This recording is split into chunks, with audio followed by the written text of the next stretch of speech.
Okay, I'm going to try to make this video again. Something always seems to go wrong, and the last time I kept getting calls coming in, and finally I got frustrated and picked up, and it was from that robocall again. And he's calling more and more, and I say he, but it's that false prophet, the Manessa guy who's making, who's saying, oh, someone's going to hurt you if you don't do this and that and that and that. The guy who tried to, who ended up years ago convincing my mother that her entire family was literally going to be used by Satan to hurt her. I mean, just a mess. And I'm not saying it's him personally, but it's the robocalls. And they haven't stopped. And in this case, there's no number to call back and take your, they give a number where you can call back to take your name off the list, but it's disconnected or out of service or something. So, and I actually I made a video of some of those recordings that I took off our answering machine. But anyway, here we go. Kens, Karens, and organized stalkers. Before I begin, I want to make clear that there's always more than one side to any debate. Okay, and I try to look at as many sides as possible. So if you don't if you don't agree with what I'm saying initially, just wait for a few minutes because I'm going to come around to the other side. That said, so what happens if you're in the park or walking down the street, you're minding your own business, and someone starts shouting at you and ranting and raving, and you haven't done anything, you don't know what they're on about, and they threaten to call the cops. Is this a Ken or a Karen, or is this the organized stalkers? Right? It could be hard to tell, especially for those who are familiar with organized stalking and are also targets. But here's the dead giveaway.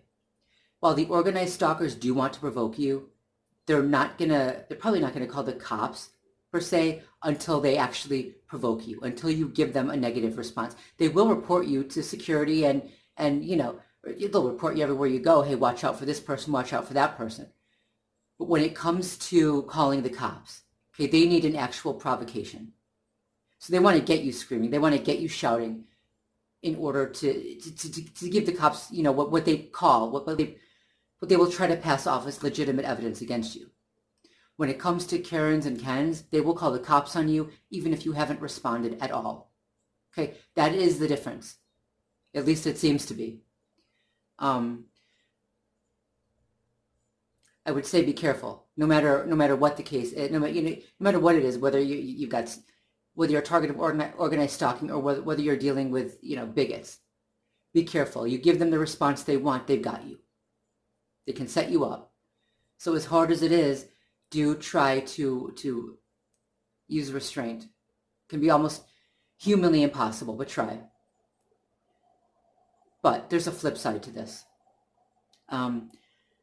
There are some people who are taking advantage of the current situation where they see and flipping out in public, and suddenly you're a Ken or you're a Karen. But only part of the video is shown. You don't know what happened first. Just because a person is shouting in public does not mean they're the ones who initially provoked or that their behavior is unwarranted. Maybe someone said or did something first. And I can think of a lot of times, for example, a while back, and it was a white guy who did this, but I was walking in an area that was it was around university, and I probably should have stayed on the bus for a little longer to pass up that area, but I got off too soon, and I regretted it. It was a bunch of white men they would just walk by me and flip up their camera phone at me, right? Some would actually flash, and I was getting so provoked that by the time I was walking back, and I did it, and he smirked and flipped up his phone at me, I started shouting at him and screaming and ranting and raving and get the F away from me, you this, that, and the other. And it just made him smirk even more, right? That's what they wanted. They wanted that outburst so that they could use it against me. See how crazy this person is? See how unstable, right? And there were some other people there who looked concerned, but for the most part, this is a propaganda machine. That's what this sick shit is. And so they're going to get out of you what they need to get out of you in order to prove about you whatever they want to prove, right? The most negative thing possible. Well, if something like that happened nowadays, And if he wasn't white, what could I have been called? What would that have made me look like? It would have been so easy. And I can think of other times too where I was in a situation where, one time I was trying to explain to a few people what organized stalking was. And they weren't white, and most of them were really nice, right? There were a few African-American women. There was one African-American man. But there was a group of young Hispanic men who were off a little distance away, and they were mocking me, and they were laughing at me, and they were making a joke out of it and smirking, and they were loving it. They were enjoying every bit of it. You know what? Because regardless of race, it's not about race. This is about cowardly predators, and that's what cowardly predators do. They gather in a large group to just destroy lone, easy prey. Okay, they're not protectors. Okay, when they see a large group going after a lone target, their instinct is not to defend the target. Their instinct is to jump in with the group and go for the jugular. So they were enjoying every bit of it, being included in this group against someone who they didn't believe would or could ever fight back. Okay, my instinct was at that point to physically knock them the F out.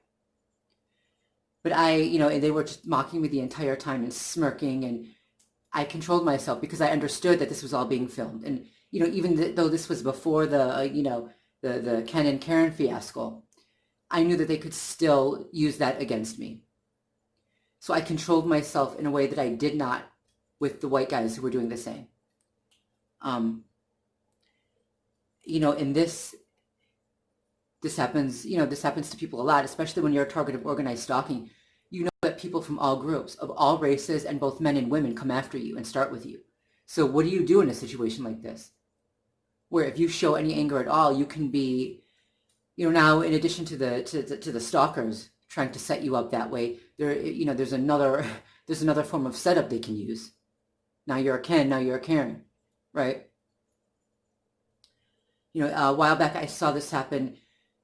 Not this, because this was before the Ken and Karen thing started, but I was in a store and a woman walked in, and a group of guys said something to her. They were Hispanic and they were speaking slang and she didn't understand it, and she turned around and said, "I'm sorry, what?" And she wasn't rude about it. She was just, "I'm sorry, what?" And then they started mumbling to herself, "Stupid bitch, didn't you understand?" And this and this and this, and "Stupid bitch is this." And she did not deserve that. She didn't provoke them. She wasn't mean to them. She wasn't rude to them. But that's what she got, right? So she got angry and she says, why, what did you just call me? Why? What did I do to you? And, I was thinking she got really angry. And you know what? If I was her, I would have too.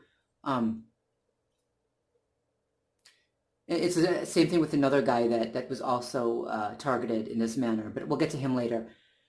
I was thinking if I was him, I would have knocked someone out. But anyway, if her outburst would have happened today, she would have been recorded, and what was said to her initially to provoke her would not have been shown. She would have been called a Karen. So there are some people who will take advantage of the situation now because they can, right? If someone already dislikes you, then anything you do is going to be perceived as negative to them. Either bad, evil, suspicious, or stupid, right? Even if, it would be perceived as none of those things if done by someone else or by someone that they actually like, one of their kin. And two, when other people hear the story, if they already have something against this person or a group the person is in, regardless of race or gender, it could be about anything, they're going to go along with that without hearing the other side, right? Out of context, they're going to believe what the group says, and they're going to join in with the mocking, without giving a damn about what actually happened. I saw this happen to another guy.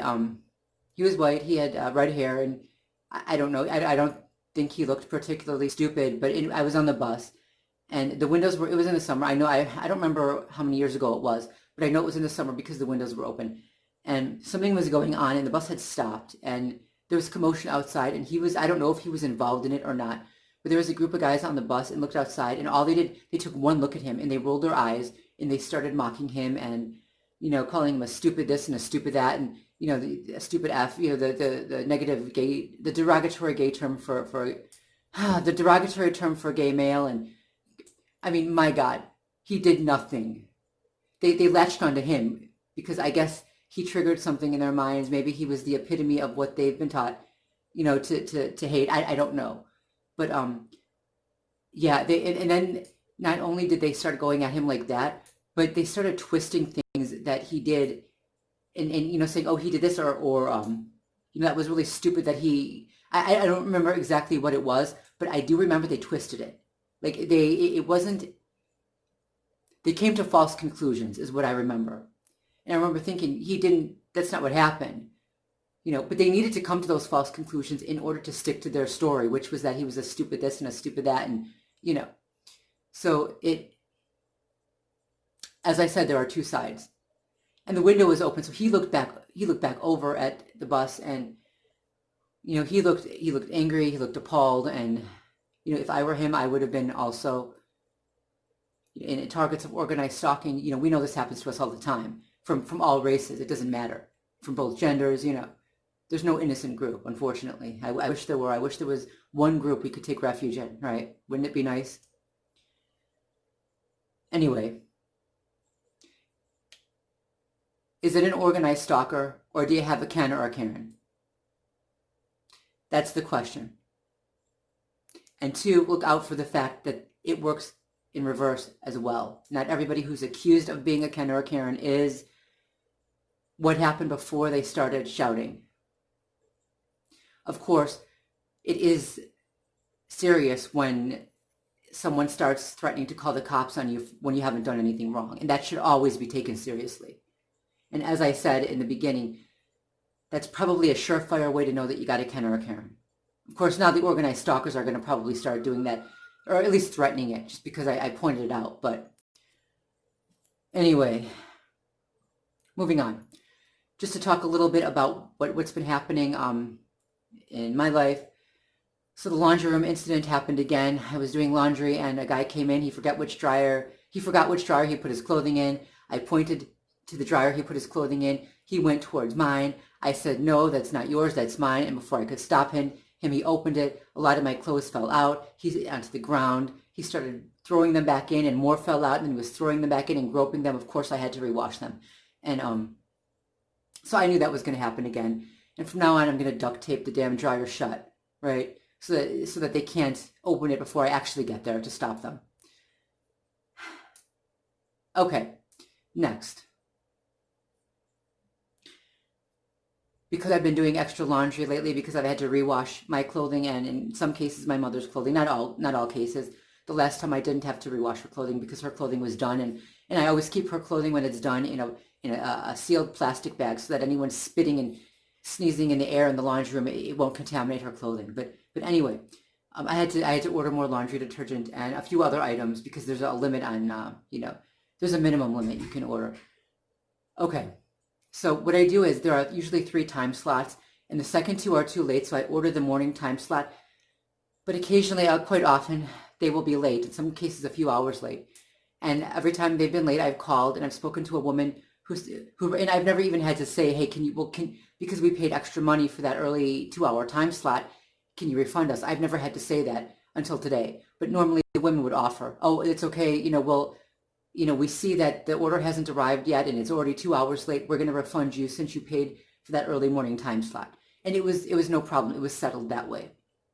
But today, same thing happened. I called, and it was a Southern guy that I got, and he was really polite at first. He was very polite, and he said, oh yeah, well, he said, yeah, they do appear to be running late, but then he put me on hold and said he would check with the store to see what's going on.